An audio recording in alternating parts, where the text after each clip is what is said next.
Glycolysis. सबसे पहले देखते हैं कि ग्लाइकोलिसिस का जो प्रोसेस है वो होता क्या है। तो ग्लाइकोलिसिस में बेसिकली क्या होता है कि it is a process in which energy is extracted from the glucose. ठीक है, ये एक ऐसा प्रोसेस है जिसमें ग्लूकोज से जो है वो एनर्जी एक्सट्रैक्ट की जाती है। किस तरह से एक्सट्रैक्ट की जाती है कि ग्लूकोज को स्प्लिट किया जाता है और उसको कन्वर्ट किया जाता है 3 कार्बन मॉलिक्यूल्स में। ठीक है, ग्लूकोज को जो है वो स्प्लिट करके 2-3 कार्बन मॉलिक्यूल्स में उसको कन्वर्ट किया जाता है, जिनको कहा जाता है पायरुवेट्स। तो ग्लूकोज को जब 2 पायरुवेट्स के मॉलिक्यूल्स में कन्वर्ट किया जाता है, स्प्लिट किया जाता है और एक्सट्रैक्ट की जाती है इससे एनर्जी, इस प्रोसेस को कहते हैं ग्लाइकोलिसिस। ठीक है, glycolysis is basically an ancient metabolic pathway and it seems that it has evolved long ago। ठीक है, कि बहुत पहले से जो है ये चलता आ रहा है, ऑर्गेनिजम्स के अंदर जो है बहुत पहले से एग्जिस्ट कर रहा है। वो तमाम ऑर्गेनिजम्स जो सेलुलर रेस्पिरेशन जो है परफॉर्म करते हैं, तो उनमें जो है ग्लाइकोलिसिस का प्रोसेस जो है वो हो रहा होता है।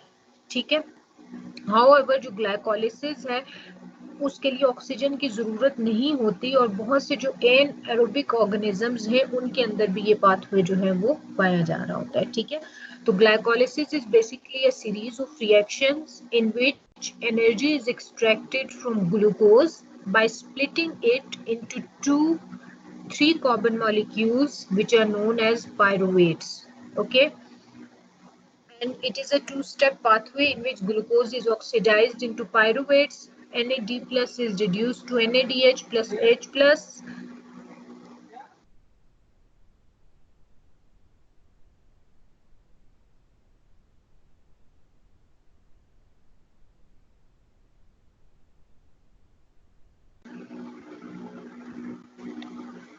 Okay, it is a two-phase pathway in which glucose is oxidized into pyruvate, NAD plus is reduced to NADH plus H plus, and ATP is synthesized by substrate level phosphorylation, which we'll discuss later.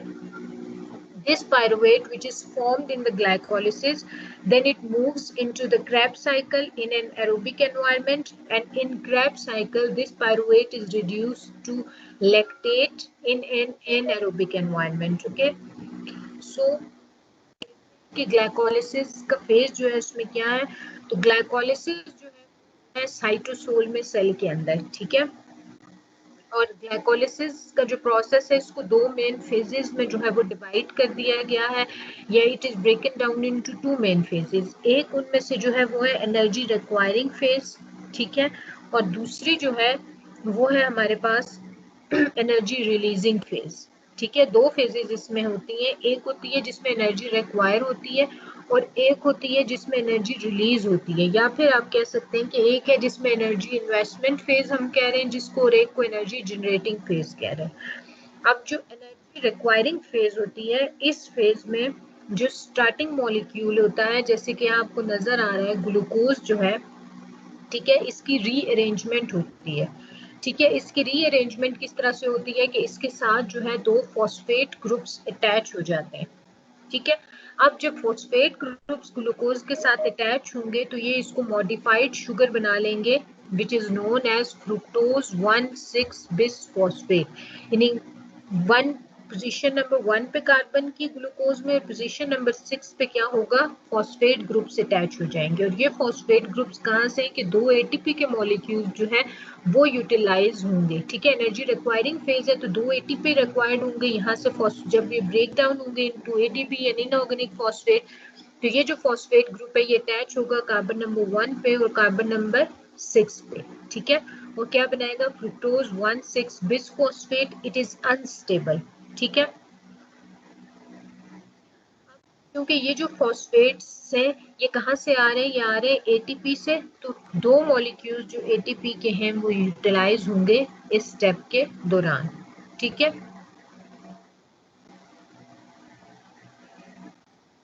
अब जो next phase है, जो energy releasing phase है, इस phase में क्या होगा कि जो 3 कार्बन शुगर जो बनी है वो कन्वर्ट हो जाएगी अनदर 3 कार्बन मॉलिक्यूल जिसको पायरुवेट कहा जाएगा, और बहुत सारे रिएक्शंस के थ्रू ये कन्वर्जन होगी। इन रिएक्शंस को हम आगे देखते हैं, ठीक है, कि किस तरह से हो रही है। ये जो रिएक्शंस होंगे इनमें 2 एटीपी के मॉलिक्यूल्स और एक NADH सॉरी वो बनेगा, ठीक है।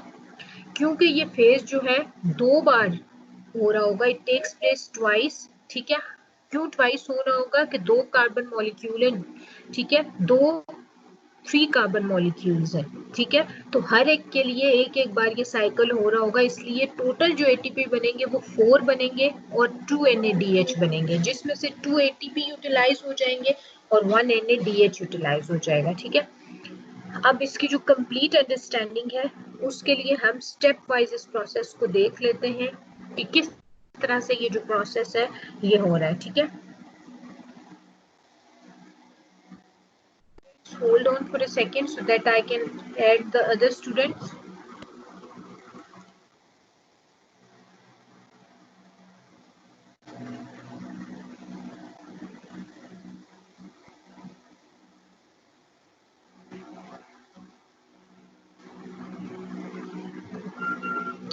Okay, so in the first step of glycolysis where glucose is converted into glucose 6 phosphate, ठीक है।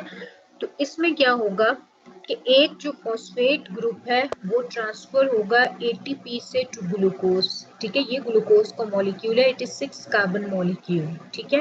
अब एंजाइम जो होगा इसमें यूटिलाइज होगा वो है हेक्सोकाइनेज और ग्लूकोकाइनेज, ठीक है।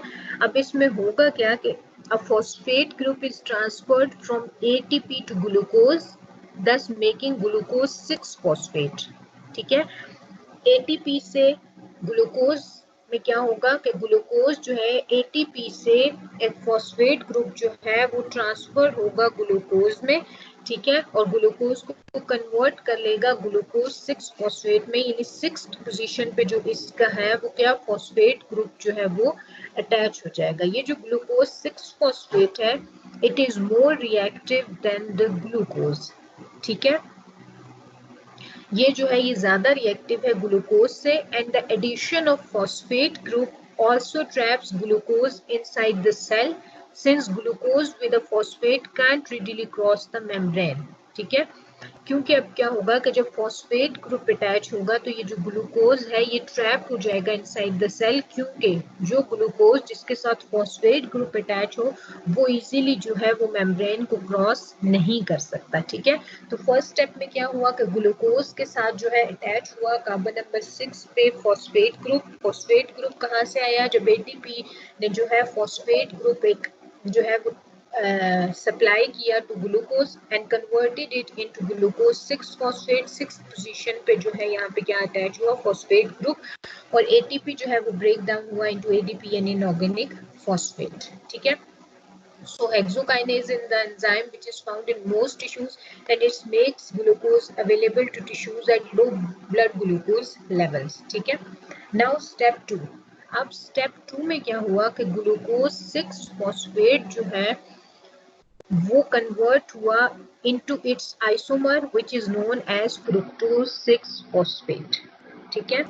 अब जो ग्लूकोज 6 फॉस्फेट है ये वाला जो मॉलिक्यूल है फॉस्फोग्लूकोज आइसोमरेज ने ग्लूकोज 6 फॉस्फेट को कन्वर्ट किया into its isomer which is known as fructose 6 phosphate, ठीक है। थर्ड स्टेप में क्या हुआ कि दोबारा से फ्रुक्टोज 6 फॉस्फेट जो था उसको जो है फॉस्फेट ग्रुप जो है वो ट्रांसफर हुआ एटीपी से,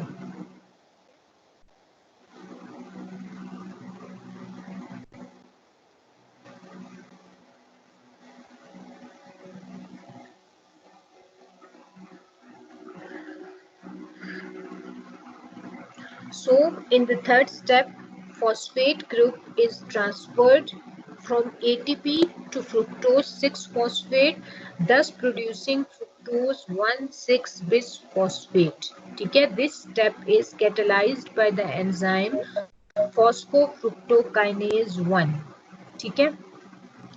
अब क्या हुआ कि दोबारा से एटीपी की ब्रेक डाउन हुई into ADP and inorganic phosphate. Phosphate group जो है ये ट्रांसफर हुआ फ्रुक्टोज 6 फॉस्फेट में, और फ्रुक्टोज 6 फॉस्फेट जो है इसको कन्वर्ट किया फॉस्फोफ्रुक्टोकाइनेज 1 ने इनटू फ्रुक्टोज 1,6 बिस फॉस्फेट में। यानी 1 और 6 पोजीशन पे जो है वो फॉस्फेट ग्रुप जो है वो ऐड हो गया। ठीक है,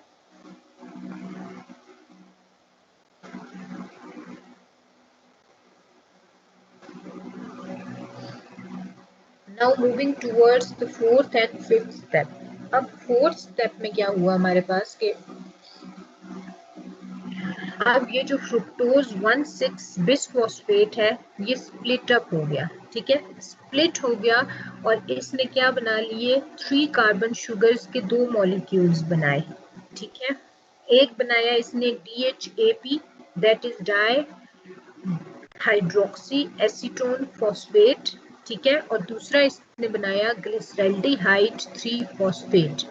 ठीक है, अब फोर्थ स्टेप में क्या हुआ कि fructose 1,6 bisphosphate in the presence of enzyme aldolase. ठीक है, एल्डोलेज एंजाइम की मौजूदगी में जो है फ्रुक्टोज 1,6 बिसफॉस्फेट 2 मॉलिक्यूल्स में स्प्लिट अप हो गया। जो दोनों मॉलिक्यूल्स थे वो 3 कार्बन मॉलिक्यूल्स थे। ठीक है, एक उनमें से था DHAP और dihydroxy acetone phosphate and second one is glyceraldehyde 3 phosphate.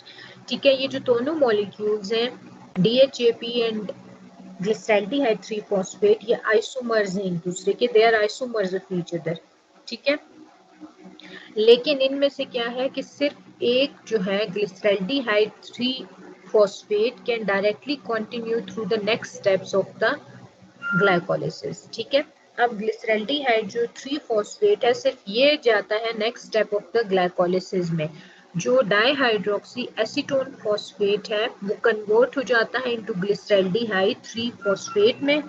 ठीक है, अब ये जो दोनों मॉलिक्यूल्स हैं ग्लिसरल्डिहाइड 3 फॉस्फेट एंड DHAP, ठीक है, ये दोनों जो मॉलिक्यूल्स हैं इस फिफ्थ वाले स्टेप में ये एग्जिस्ट कर रहे हैं इक्विलिब्रियम में। ठीक है, और जो सिर्फ ग्लिसरल्डिहाइड 3 फॉस्फेट है वो नेक्स्ट स्टेप में जो है वो जाएगा क्योंकि DHAP जो है वो भी कन्वर्ट हो जाएगा इनटू ग्लिसरल्डिहाइड 3 फॉस्फेट। अब ये जो स्टेप 5 तक जितने भी ग्लाइकोलिसिस का रिएक्शन हो रहा था ये था जिसमें एनर्जी रिक्वायर्ड थी, एनर्जी रिक्वायरिंग फेज था। अब नेक्स्ट आ जाएगा जो एनर्जी जनरेटिंग या एनर्जी रिलीजिंग फेज है। ठीक है, इसमें क्या हो रहा है कि एनर्जी जो है वो जनरेट हो रही है, एनर्जी जो है वो यूटिलाइज हो रही है। ठीक है, अब स्टेप 3 में क्या होगा कि 2 हाफ रिएक्शंस होंगे साइमल्टेनियसली। ठीक है, पहले में क्या होगा कि जो ग्लिसरल्डिहाइड 3 फॉस्फेट है, ठीक है, वो ऑक्सीडाइज्ड होगा। ठीक है, 2 रिएक्शंस हो रहे हैं, मैंने आपको बताया है 2 half reactions are taking place simultaneously. Number 1 reaction is that glyceraldehyde 3 phosphate is oxidized, and number 2 reaction is that NAD plus is reduced to NADH and H plus. Overall reaction is exergonic, that is it is releasing energy, and this energy is then used to phosphorylate the molecule forming 1,3 bisphosphoglycerate। ठीक है, glycolysis के अंदर जितने भी enzymes जो है वो use हो रहे हैं वो ग्लाइकोलिसिस के एंजाइम्स हैं। ठीक है, जो इस रिएक्शन के अपने एंजाइम्स हैं इसके अंदर यूज हो रहे हैं। अब एनर्जी जनरेटिंग फेज जब स्टार्ट हुआ तो उसमें ग्लिसरल्डिहाइड 3 फॉस्फेट जो था वो यूटिलाइज हुआ। ठीक है, अब 2 रिएक्शंस हो रहे हैं स्टेप 6 के अंदर साइमल्टेनियसली। एक रिएक्शन में क्या हो रहा है कि ग्लिसरल्डिहाइड 3 फॉस्फेट जो है वो हो रहा है ऑक्सीडाइज्ड। ठीक है, ग्लिसरल्डिहाइड 3 फॉस्फेट डीहाइड्रोजनेज इसमें एंजाइम यूज हो रहा है, और दूसरे रिएक्शन में हो रहा है कि NAD प्लस जो है वो कन्वर्ट हो रहा है NADH प्लस H प्लस में, और इन दोनों रिएक्शंस के नतीजे में ग्लिसरल्डिहाइड 3 फॉस्फेट जो है ऑक्सीडाइज्ड होकर बनाएगा 1,3 बिसफॉस्फोग्लिसरेट।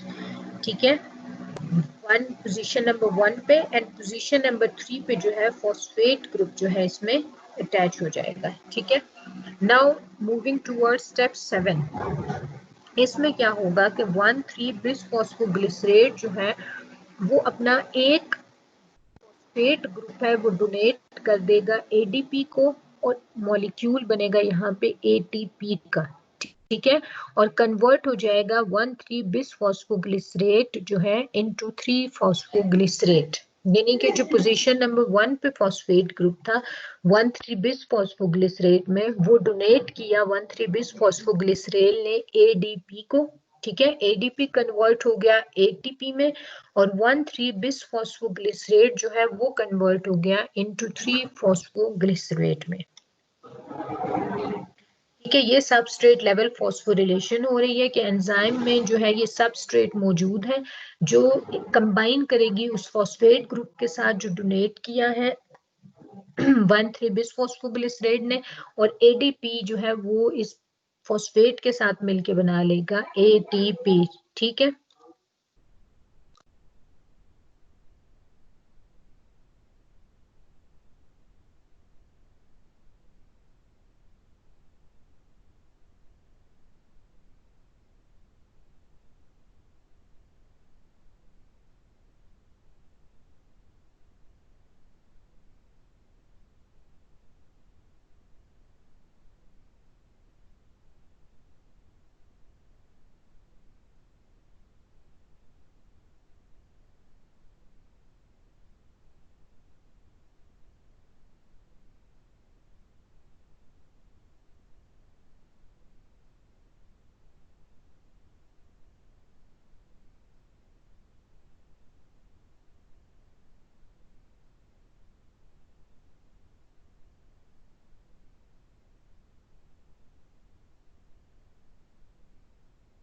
मैम आपका माइक ऑफ, आपकी आवाज नहीं आ रही। मैम आपका माइक ऑफ है। आवाज नहीं आ रही मेरी? मैम अब आ आ रही है रही है। मेरी आवाज? ओके, ठीक है, यस स्टेप 8 मैम, की आप हम आ रहे बात हैं। कर रहे थे। ओके, स्टेप 8 में जो है 3 फॉस्फोग्लिसरेट जो है वो एंजाइम फॉस्फोग्लिसरेट म्यूटेज की मौजूदगी में जो है कन्वर्ट हुआ इनटू 2 फॉस्फोग्लिसरेट में। ठीक है, 3-phosphoglycerate in the presence of enzyme phosphoglycerate mutase is converted into its isomer, that is 2-phosphoglycerate. In step 9, 2-phosphoglycerate loses a molecule of water, ठीक है, एक मॉलिक्यूल ऑफ वाटर जो है वो लूज करेगा और क्या बनाएगा, फॉस्फोइनोल पायरुवेट और पीईपी, और जो एंजाइम इस रिएक्शन को कैटालाइज करेगा वो है एनोलेज। ठीक है, एनोलेज की मौजूदगी में क्या होगा कि 2-फॉस्फोग्लिसरेट जो है उससे एक वाटर मॉलिक्यूल रिलीज होगा, लूज करेगा वो वाटर मॉलिक्यूल को और कन्वर्ट हो जाएगा इनटू फॉस्फोइनोल पायरुवेट में। ठीक है, अब ये जो पीईपी या फॉस्फोइनोल पायरुवेट मॉलिक्यूल है ये अनस्टेबल मॉलिक्यूल है। ठीक है, एंड इट इज फोर्स्ड कि ये जो है अपना फॉस्फेट ग्रुप जो है फाइनल स्टेप में ग्लाइकोलिसिस के जो है ये अपना जो फॉस्फेट ग्रुप है वो लूज कर देगा। अब स्टेप 10 और जो फाइनल स्टेप है इसमें जो फॉस्फोइनोल पायरुवेट है PEP, it will donate its phosphate group to ADP making a second molecule of ATP. ठीक है, अब यहाँ पे क्या बन रहा है, सेकेंड मॉलिक्यूल बन रहा है एटीपी का। फॉस्फोइनोल पायरुवेट ने अपना फॉस्फेट ग्रुप जो है वो डोनेट किया एडीपी को और क्या बना, एटीपी। ठीक है, क्योंकि इसने फॉस्फेट जो है अब जो है डोनेट कर दिया, लूज कर दिया, तो फॉस्फोइनोल पायरुवेट और पीईपी जो है वो कन्वर्ट हो जाएगा इनटू पायरुवेट में जो कि एंड प्रोडक्ट है ग्लाइकोलिसिस का। ठीक है, एक दफा से मैं फिर पूरा ये स्टेप्स जो है इसके आपको रिपीट कर देती हूँ। इसमें 2 फेजेस हैं, एनर्जी रिलीजिंग फेज है एक, ठीक है, एक में एनर्जी कंज्यूम हो रही है और एक में एनर्जी रिलीज हो रही है। ठीक है, तो स्टेप 1 से लेके स्टेप 5 तक जो है उसमें एनर्जी जो है कंज्यूम होती है। स्टेप 6 से लेके स्टेप 10 तक जो स्टेप्स हैं उसमें एनर्जी जो है वो जनरेट हो रही है। ठीक है, स्टेप 1 में हमारे पास क्या हुआ था कि स्टेप 1 में फॉस्फेट ग्रुप जो है एटीपी ने ट्रांसफर किया ग्लूकोज में और क्या बना, ग्लूकोज 6 फॉस्फेट। ठीक है, सेकेंड स्टेप में क्या हुआ कि ये जो ग्लूकोज 6 फॉस्फेट था ये कन्वर्ट हुआ into its isomer that is fructose 6 phosphate. ठीक है, स्टेप में जो ATP था it again transfers its phosphate group to fructose 6 phosphate and thus produces fructose 1 phosphate। ठीक है, स्टेप 4 में क्या हुआ कि fructose 1,6 bisphosphate splits up to form two 3 carbon sugars. Number 1 is dihydroxyacetone phosphate and number 3 is glyceraldehyde 3-phosphate. ठीक है, both of these are isomers of each other, but only one of them, that is glyceraldehyde 3-phosphate, can directly continue through the next steps of the glycolysis. Now in the step 6, two half reactions occur. In the first reaction, glyceraldehyde 3-phosphate is oxidized, and in second, NAD plus is reduced to NADH plus H plus. This overall reaction is exergonic. Exergonic means it releases energy that is then used to phosphorylate the molecule and converts the glyceraldehyde 3-phosphate into 1,3-bisphosphate glycerate. So in the step 7, this 1,3-bisphosphoglycerate donates one of its phosphate group to ADP, thus converting it into ATP and turning 1,3-bisphosphoglycerate into 3-phosphoglycerate. Okay. Now in step 8, 3-phosphoglycerate is converted into its isomer, that is 2-phosphoglycerate. In step 9, 2-phosphoglycerate loses a molecule of water and it becomes phosphoenol pyruvate or PEP. This is an unstable molecule and it is poised to lose its electron, to lose its phosphate, and convert it into pyruvate in the final step of the glycolysis. In final step, step 10, PEP donates its phosphate group to ADP, making it or converted it into ATP. And now it is converted into pyruvate, which is the end product of the glycolysis. Okay. ये सारा जो process है glycolysis का